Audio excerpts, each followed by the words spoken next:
నీకు జేబుందా? జేబులో ఒక రూపాయి ఉందా?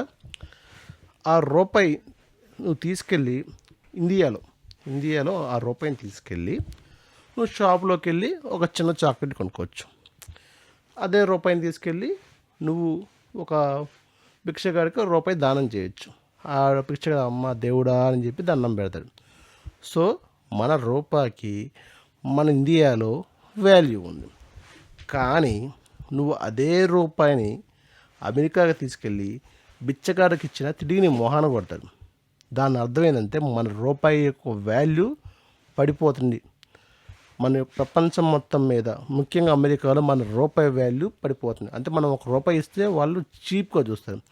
అదే అమెరికా వాళ్ళు మనం ఒక డాలర్ ఇస్తే తీసుకోండి. ఎందుకంటే సార్ ప్రజెంట్ మార్కెట్ ప్రకారం ఒక డాలర్ అంటే దగ్గరగా 89.98, అంటే ఒక డాలర్ వాల్యూ 90 రూపాయలు.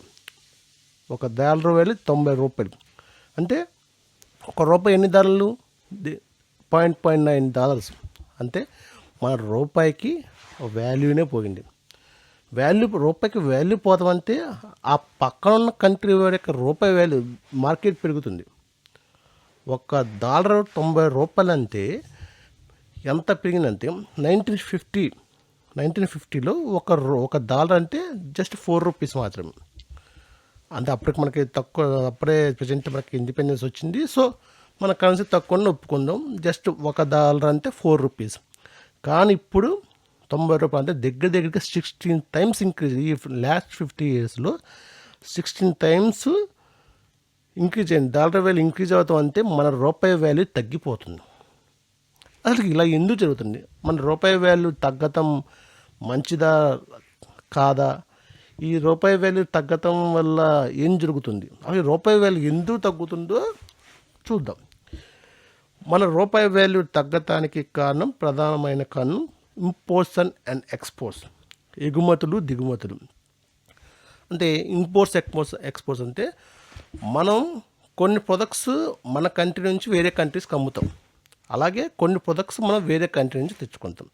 ఫర్ ఎగ్జాంపుల్స్ మొబైల్స్, ఎలక్ట్రానిక్స్ వస్తువులు కానీ, ఆయిల్ కానీ. మన ఎలక్ట్రానిక్స్ మన మొబైల్స్ అన్నీ ఎక్కడి నుంచి, యాపిల్ ఫోన్ ఇవన్నీ మనం వేరే కంట్రీ నుంచి తెచ్చుకుంటున్నాం. అలాగే ఆయిల్ మన దగ్గర దొరకదు, మనం దుబాయ్ నుంచి వేరే కంట్రీ నుంచి తెచ్చుకుంటున్నాం. ఇలా కొన్ని ప్రొడక్ట్స్ మనం వేరే కంట్రీ నుంచి ఇంపోర్ట్ చేసుకుంటున్నాం, దిగుమతి చేసుకుంటున్నాం. అంటే మనం వాళ్ళ దగ్గర కొనుక్కుంటున్నాం. దీన్ని ఏమంటారు? ఇంపోర్ట్ అంటారు.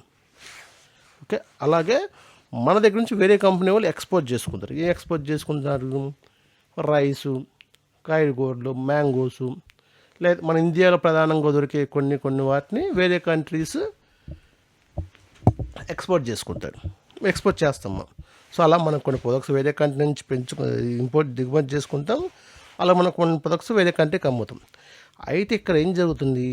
ఈ రూపాయి వాల్యూ ఎక్కువ పడిపోయేదంటే, ఫర్ ఎగ్జాంపుల్ నువ్వు వేరే కంట్రీ ఒక షాప్లో ఒక కంట్రీ అనుకో, ఆ షాప్లోకి వెళ్ళి నా దగ్గర రూపాయి ఉందంటే వారు 1950లో 4 చాక్లెట్లు ఇచ్చేవాళ్ళు.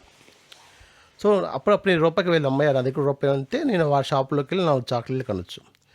ఇప్పుడు అదే రూపాయిని తీసుకెళ్ళి వారికి ఇచ్చాక ఒక చాక్లెట్ కూడా రాదు, చాక్లెట్ చిన్న ముక్క కూడా రాదు. అంటే ఏంటి? నీ రూపాయి అయితే వాళ్ళ దేశం నుంచి మనం ఏం కొనలేవు. సో మన రూపాయి నీ దగ్గర 90 రూపాయలు అంతే కానీ ఏదో ఒకటి కొనగలవు. అంటే మన రూపాయి వాల్యూ పోయింది. మన రూపాయి అయితే వేరే దేశం నుంచి మనం ఏం కొనలేకపోతున్నాం. అంటే వేరే దేశం వాళ్ళు ఇచ్చే ప్రొడక్ట్స్ని ఇంపోర్ట్ చేసుకుంటే వాళ్ళు ఇంపోర్ట్ రేట్ పెంచుతున్నారు కాబట్టి మన రూపాయి వాల్యూ సరిపోవట్లా, మన రూపాయి వాల్యూ తగ్గిపోతుంది. ఇదొక ప్రధాన కారణం. అంటే వేరే దేశంలో ప్రొడక్ట్స్ ఎక్కువ రేటు పెంచేశారు. ఆ ఎక్కువ రేటు పెంచడం మనం కొనలేకపోతుంది, మన రూపాయి వాల్యూ సరిపోవట్లేదు. ఇది ఒక ప్రధాన కారణం. సెకండ్ కారణం, సో ఇది ఇంపోర్ట్స్ ఎక్స్పోర్ట్స్ సంబంధించింది. అంటే ఇంపోర్ట్స్ రేట్ మన వేరే ప్రొడక్ట్స్ మన ఎక్స్పోర్ట్స్ రేట్ కన్నా ఇంపోర్ట్స్ రేట్ ఎక్కువ అవుతుంది. ఓకే.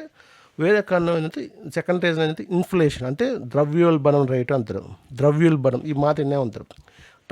ద్రవ్యోల్బణం పెరిగిపోయింది. అది ద్రవ్యోల్బణం, ఇన్ఫ్లేషన్ అంటే ఏంటంటే, సో ఇది ఇంచుమించు ఇది ఇంచుమించు సేమ్ ఇంపోర్ట్స్ రేటు పెరగటం వల్ల వారి యొక్క మార్కెట్ వాల్యూ పెరగటం వల్ల మనలో ఉన్న రూపాయి వాల్యూ మనకి సరిపోవట్లేదు. సో మన దగ్గర డబ్బులు చాలుతలేం. సో మనకి మన దగ్గర ఉన్న డబ్బులు తగ్గిపోతుంది, ద్రవ్యోల్బణం అంటారు, రేటు వాల్యూ పడిపోతుంది, దీన్ని ఇన్ఫ్లేషన్ అంటారు. సో మన రూపాయి వాల్యూ పడిపోతామంటే మన రూపాయి అయితే అక్కడ ఏం కొనలేకపోతున్నాం, వాళ్ళ రేటు పెంచేశారు. సో దాని ప్రధాన కారణం. ఇంక మూడో కారణం ఏంటంటే ఆర్థిక లోటు, ఫైనాన్షియల్ డిఫ్లికేషన్ అంటారు. అంటే ఆర్థిక లోటు అంటే ఇప్పుడు ఫర్ ఎగ్జాంపుల్ మన మన కంట్రీ పెట్టే ఎక్స్పెన్సివ్స్, మన ఏ కంట్రీ అంటే ఒక ఫ్యామిలీ అనుకోండి, ఒక కంట్రీ పెట్టే ఎక్స్పెన్సివ్ మనం ఏం చేస్తాం, కొన్ని ఖర్చు పెడతాం, కొన్ని రెవెన్యూ వచ్చింది, కొంత ఆదాయం ఉన్నది, కొంచెం ఖర్చు పెడతాం. కానీ మనం ఖర్చు పెట్టే రేటు మనకు వచ్చే ఆదాయం కన్నా ఎక్కువ ఉంటుంది. ఫర్ ఎగ్జాంపుల్ ఫ్యామిలీలో సంపాదన సంపాదన కన్నా మనకు వచ్చే ఖర్చులు ఎక్కువైతే ఏమైంది, మనకి డబ్బులు చాలు, ఆర్థిక లోటు ఏర్పడింది. సేమ్ అదే దానివల్ల ఏమైంది, మనకి ఇండియాలో రూపాయి వాల్యూ సరిపోవట్లేదు. ఎందుకు రూపాయి సరిపోవట్లేదు, నువ్వు ఎక్స్పెన్సెస్ పెరిగిపోతున్నాయి, వాడు ప్రొడక్ట్స్ రేట్ పెంచేసాడు. ఫర్ ఎగ్జాంపుల్ 10 రూపాయలు వస్తున్నాయి, 10 రూపాయలు 9 రూపాయలు నువ్వు కొంటే 1 రూపాయి మిగిలిద్ది, నీకు వచ్చే 10 రూపాయలు కూడా చాలతల్లా, అక్కడ రేటు 11 రూపాయలు పెంచేశాడు. సో దీన్ని ఆర్థిక లోటు అంటారు. సో మనకు వచ్చే ఎక్స్పెన్సెస్ మనకు వచ్చే రెవెన్యూ తక్కువ, ఆదాయం తక్కువ, ఎక్స్పెన్స్ ఎక్కువైపోతుంది. ఈ ఎక్స్పెన్స్ ఎక్కువ పోతుంది, మనకు ఆదాయం తక్కువ ఉంటల కాదు, వాళ్ళ రేట్లు పెంచడం వల్ల. ఇంకా 4వ కారణం అంటే యుఎస్ మార్కెట్. ప్రపంచంలో యుఎస్ మార్కెట్ ఎక్కువ బాగా, ఇప్పుడు ట్రంప్ వచ్చిన తర్వాత వారు ఇంకా ఎక్కువ ట్యాక్స్ రేట్లు పెంచేశారు. ప్రతి ప్రొడక్ట్ మీద ట్యాక్స్ పెంచుతాం అంటే ఆటోమేటిక్ మన వాళ్ళ ప్రొడక్ట్ వాల్యూ పెరిగిపోతుంది, మన రూపాయి సరిపోవట్ల. సో యూఎస్లో డాలర్ వాల్యూ పెరుగుతాం కూడా ఒక రీజన్. ఇంకా రకరకాల పొలిటికల్ వరల్డ్ ప్రపంచ పొలిటిక్స్, లైక్ మనకి యుఎస్కి రష్యాకి పడదు, యుఎస్కి అలాగే రష్యాకి యుక్రెయిన్ యుద్ధం జరుగుతుంది, ఇరాక్ కొన్ని కంట్రీస్ యుద్ధం జరుగుతున్నాయి, యుద్ధాలు జరుగుతాం. ప్రపంచ పాలిటిక్స్, చైనా, పాకిస్తాన్, ప్రపంచ పాలిటిక్స్ వల్ల ఈ రూపాయి వాల్యూ కూడా పడిపోతుంది. అయితే ఈ రూపాయి వాల్యూ పెరగటం వల్ల లాభం నష్టం, చెప్పాలంటే లాభాల కన్నా నష్టాలు ఎక్కువ. ఎందుకు రూపాయి వాల్యూ పెరుగుతాం అంటే మనం ఏం కొనలేం. లాభాలు ఏంటి చూద్దాం. లాభాలు ఏంటంటే మనం ఇప్పుడు వాళ్ళ ప్రోడక్ట్ ఎలా అయితే ఎక్కువ పెంచేసి మన దగ్గర ఎక్కువ డబ్బులు లాగుతుంది, మన రూపాయి సరిపోవట్లేదు. అలాగే మన ప్రొడక్ట్ అమ్మితే ఎక్కువ రేట్ వస్తాయి. ఫర్ ఎగ్జాంపుల్ 1950లో ఇప్పుడు ఫర్ ఎగ్జాంపుల్ ఒక ప్రొడక్ట్ ఉంది, ఈ ప్రొడక్ట్ మైక్ ఉంది. ఈ మైక్ 1950స్లో 5 రూపాయలు మన ఇండియాలో. సో వాడు యూఎస్ 5 ఇంటూ 4 20 రూపాయలు ఇస్తాడు. ఒక ప్రోడక్ట్కి 20 రూపాయలు ఇచ్చేవాడు కానీ మన ఇండియాలో 5 రూపాయలే. మనం అమ్మినప్పుడు మనకి ఎంత వస్తుంది, 20 రూపాయలు వస్తుంది, 15 రూపాయలు లాభం వచ్చింది. ఇప్పుడు ఇంకా ఎక్కువ లాభం. ఇప్పుడు ఇది 5 రూపాయలు, ఇప్పుడు ఎంత, 5 ఇంటూ 90 లెక్కేసుకోండి, 950, 500 రూపీస్, దగ్గరగా మనకి 400 రూపీస్ లాభం వస్తుంది. సో ఇలా రూపాయి వేలు అంటే వాళ్ళ మార్కెట్ డాలర్ వేలు పెరగటం వల్ల, మనం అమ్మే ప్రొడక్ట్ డాలర్లో అమ్మటం వల్ల ఇప్పుడు మనకి రూపాయి వేలు తగ్గడం వల్ల మనకు వచ్చే మన ప్రొడక్ట్ అమ్మటం వల్ల మనకు వచ్చి కొంత ఆదాయం పెరిగింది. అలా ఫర్ ఎగ్జాంపుల్ ఐటీ కంపెనీస్ ఉన్నాడు, ఐటీ కంపెనీస్కి ఫర్ ఎగ్జాంపుల్ ఒక ఐటీ కంపెనీ ఉన్నాడు, మనం ఎక్కువ డిమాండ్ చేయొచ్చు.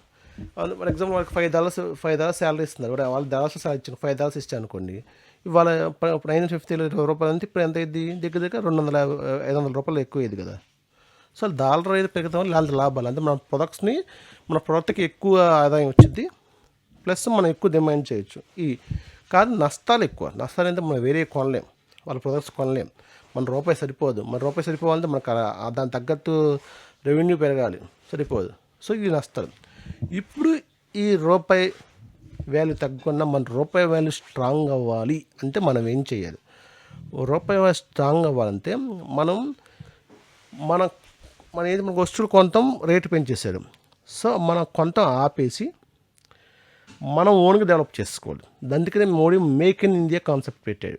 మనం అన్ని ప్రొడక్ట్స్ ఇప్పుడు ఆయిల్ ఉంది, ఆయిల్ ఎక్కడికైనా మన ఎక్కడైనా మన ఇండియాలో తిరిగితే మనం కొనం కదా. ఇప్పుడు ఫోన్ ఉంది, ఆ ఫోన్ ఏదో మన ఇండియాలో డెవలప్ చేసుకుందాం అనుకోండి, మన ఫోన్లో తక్కువ అయితే కొనవచ్చు కదా.